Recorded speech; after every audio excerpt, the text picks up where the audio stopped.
Welcome back to the Morning Brew, and it's Food Day, so we have Justin De La Rosa here with us from the Local IQ, and he's going to continue with our Breaking Bad segment of the Local IQ. And yes. Welcome, Justin. How are you? I'm well. How are you? Good, good. Cool.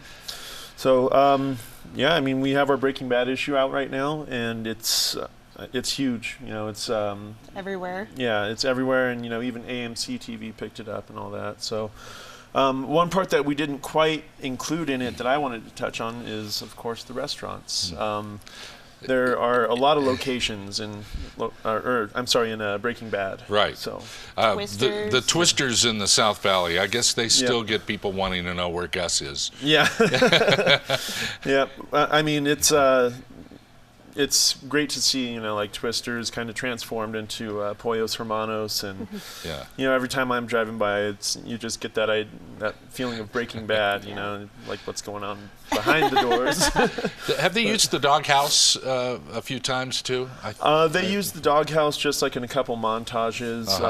You know, I think there was the sign's so unique. Yeah, I mean, it's just one of those landmarks, right, I guess, in Albuquerque. So, you know, they used it in montages. I don't know if there's been any real scenes shot there, but you know, there's also been you know, different restaurants around. Like I believe Loyola's up on Central was used in it. I believe in season 4 there's a meetup with Jesse and Walt, and then you know, Mike shows up there, Gus shows up. So there's. You know, is it fair to say the Breaking Bad people are more fast food than they are dining? I would say they are diners. You know, you find they like diners. You find them a lot of times. Hole-in-the-wall joints, that kind of thing. Yeah, I mean, there's Loyola's. There's you know, there's an opening scene, I believe, from season 5 where Walt is at, or I'm sorry, season 4 where Walt is at Denny's over by the university. You know, so it's. They keep it low-key, you know. You're not going to find them at the fine dining or anything like that. And I remember the opening season when it opened up to that Denny's. I was like, oh, I've been there. It's so cool to recognize places like that. Yeah, absolutely. So, you know, and then there's also Taco Sal. I think, you know, I believe in season 2 or season 3 maybe, Jesse has dinner there with his girlfriend and her son. Eaten there many times. Yeah, I mean, it kind of reminded me like, oh, I need to get back over there. I haven't been over to Taco Sal in years. That place has been around since the 50s or 60s. Yeah, and you know, that's also right across the street from the car wash in Breaking Bad, the octopus car wash that you know. Right. In the make-believe world there. Yeah, yeah.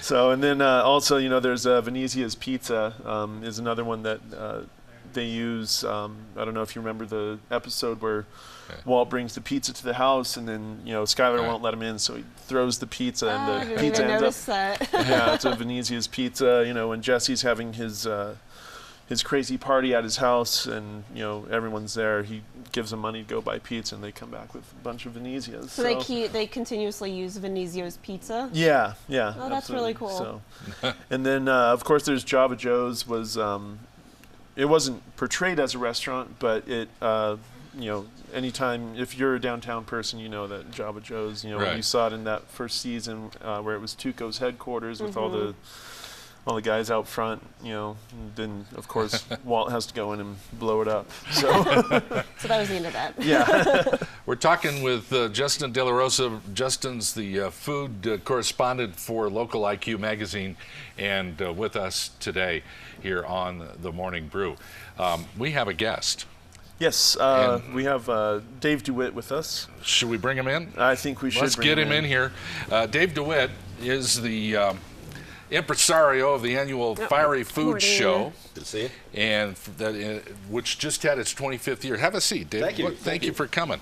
Good to see you. Yeah, I haven't seen you in a while. Yeah, it's been a long time. I see you raided my mother's attic to get this couch. Yeah. Yes, we did. You weren't home, and we took it.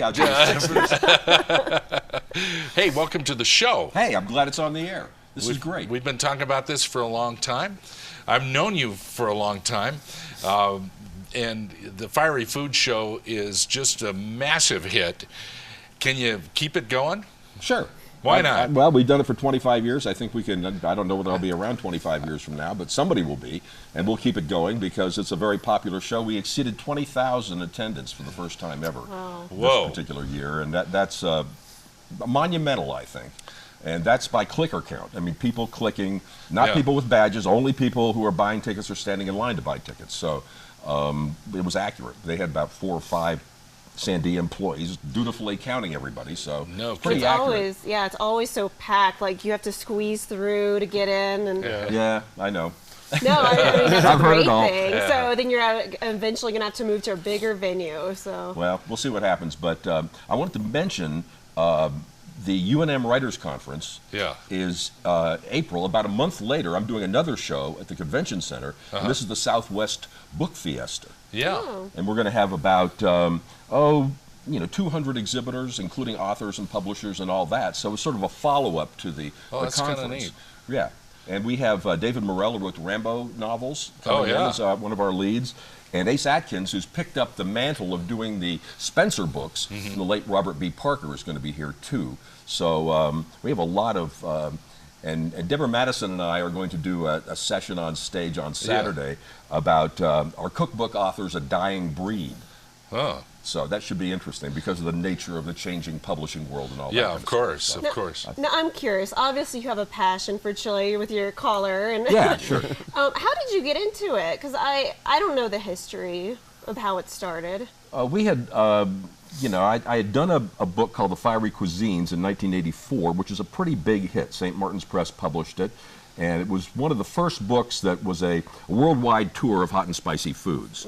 And that was so big, I wanted to keep it going. We had launched Chili Pepper magazine, which I was the editor of for 10 years. I was the founding editor of that particular magazine. So we wanted to have something going on. And I'd been producing shows, mostly custom car shows, believe it or not. And so I was down at the Chili Conference, the New Mexico Chili Conference, and I saw a tabletop display of old El Paso things. I couldn't get that image out of my mind as I was driving back. Really? I said, this is a billion-dollar industry with no trade show. There's probably 3 trade shows for, aluminum siding. And none for chili peppers, and so I decided I would produce one. And so what was the first one like? The first one, we had about 40 exhibitors, a total attendance of about 500 people, but I made $100. Hey. So for a show producer to make money on a first show is good.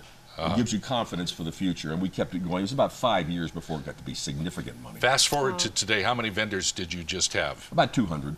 Wow. That's about the capacity. And you have to turn people away, don't you? Yes, usually we have a waiting list, but that fluctuates as, people go in and out of the show depending on their life, and people get ill.